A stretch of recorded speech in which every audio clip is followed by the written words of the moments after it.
psychologue du travail. Alors là, je suis dans une période de transition. Je travaillais jusqu'à maintenant dans une structure au bénéfice des hôpitaux publics. Et actuellement, je suis en période de transfert vers une approche en 100% libérale en fait. Je suis enseignant à l'IUT du Mans, voilà.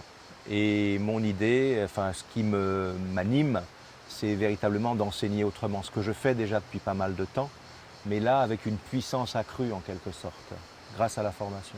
Je travaille dans une école alternative auprès d'enfants de primaire, donc entre 6 ans et 12 ans. Je suis entre l'instit, l'éducateur et l'animateur, un mélange un peu entre ces trois métiers-là. Et j'aime particulièrement les apprentissages informels, ou on dit aussi les apprentissages autonomes. Donc il y a beaucoup de rapprochements pour moi entre Rogers, l'approche centrée sur la personne, et puis ce que je fais dans mon travail. Alors, je m'appelle Marie-Claude et je suis médecin de santé publique. Donc, je travaille à l'hôpital public et à l'université, à la faculté de médecine. En fait, je suis investie dans le champ de la prévention, de la promotion de la santé. Donc j'ai une mission à la fois une mission hospitalière dans laquelle j'accompagne des équipes pluriprofessionnelles, médecins, paramédicaux, infirmiers, aides-soignants, kinés, ergothérapeutes, psychologues, qui développent en fait l'éducation thérapeutique du patient à l'hôpital.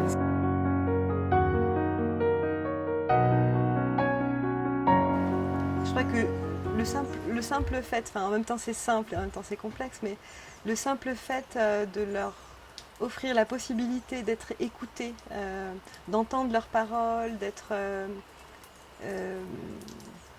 oui, d'accueillir ce qu'elles sont, c'est en soi pour moi déjà un soin, un soin à l'autre, et c'est comme ça que je me sens le mieux en fait dans ma pratique maintenant.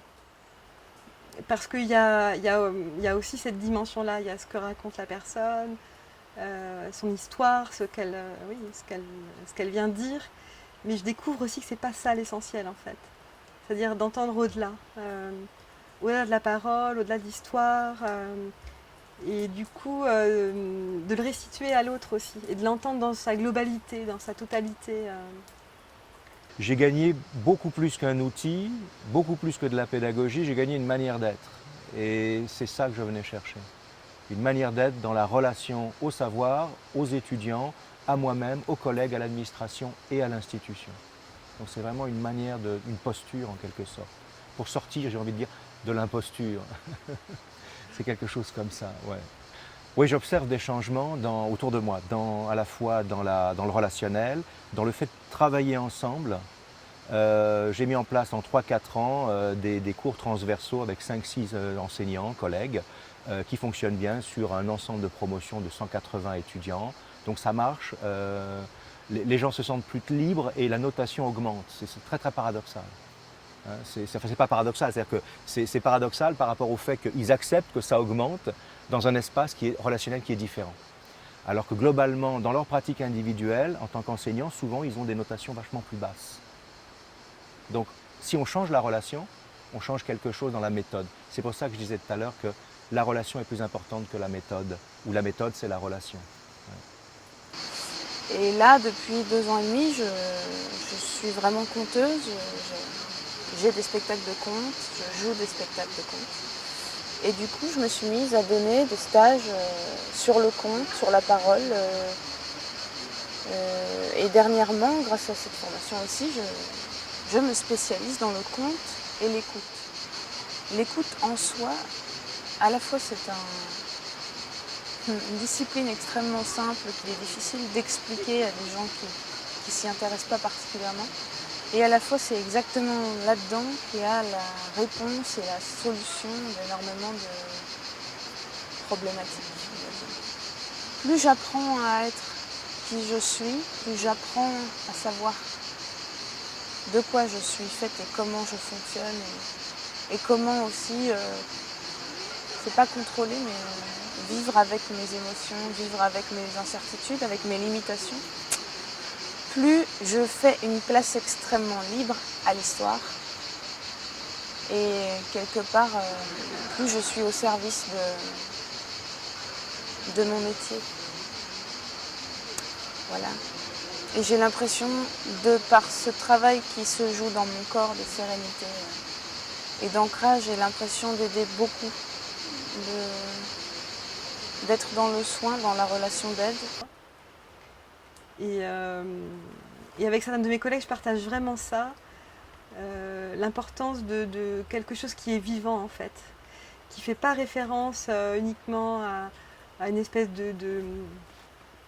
d'interprétation ou En fait, je crois que ce qu'on partage, c'est de ne pas enfermer la personne dans une dimension, dans sa dimension de problème alcool, je dirais. Et ça, c'est hyper précieux. L'idée qu'on partage, c'est peut-être d'aider les personnes à aller vers un peu plus de connaissance d'elles-mêmes, en fait. Je fais le premier accueil, en fait, à mon travail. Et je m'attache vraiment à sentir, à percevoir, à voir avec la personne où elle en est, qu'est-ce qu'elle veut vraiment. C'est-à-dire pas ce que l'entourage, l'employeur, la famille souhaite, mais avec quoi elle vient. Elle peut dire par exemple, faut que j'arrête parce que ma femme va partir, mais elle peut être ailleurs en fait, elle peut ne pas en être là. Et je trouve ça important dans cette première rencontre, peut-être d'essayer de faire émerger ça, faire émerger avec quoi elle est, avec quelle demande, et partir de là. C'est-à-dire en fait, un jour, une personne que je n'avais pas vue depuis longtemps, une formatrice en fait de l'école d'infirmière, parce que je travaille depuis le début en fait en addictologie, elle me dit ah mais donc tu as choisi de te spécialiser. Et en fait ça m'a fait drôle. Même avant de faire cette formation, je dis mais non, pour moi au contraire c'est comme une porte d'entrée, la question de l'addictologie ou de le problème d'alcool. Mais en fait je rencontre une telle diversité de personnes que j'ai pas l'impression de me focaliser en fait sur cette question-là. Et justement quand quelqu'un arrive à se libérer ou à porter un autre regard que je suis alcoolique ou de se définir que comme ça, pour moi déjà c'est extraordinaire, c'est une avancée. Enfin, l'ACP, ça a été la base de mon travail. Voilà, ça a été la base de mon travail. Qu'est-ce que je vais faire après la formation? Il y a plein de choses dont j'ai envie.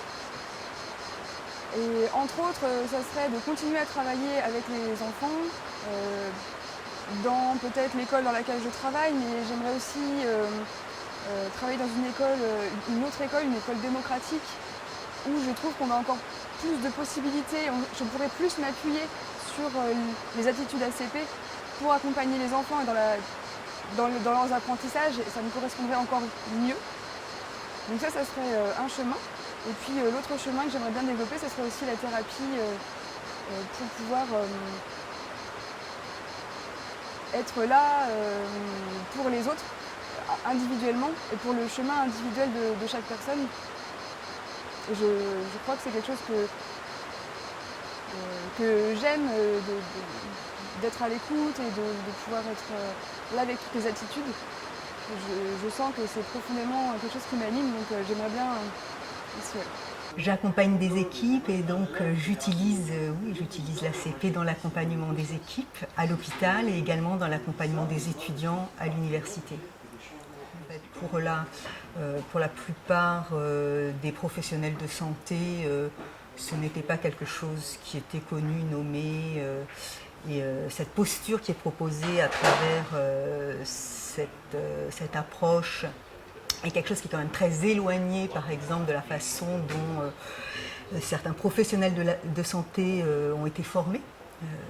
pour parler des médecins, puisque je suis moi-même médecin, j'ai été formée à diagnostiquer, à savoir ce qu'il faut faire et à dire à l'autre comment il faut qu'il fasse.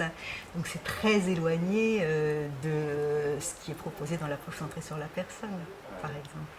Comme je travaille avec les étudiants que j'accompagne, je suis très attentive à les sensibiliser au fait que c'est important aussi qu'ils prennent soin d'eux pour être en mesure d'accompagner l'autre. Donc ces deux dimensions sont la relation, de façon générale, c'est quelque chose qui me paraît essentiel.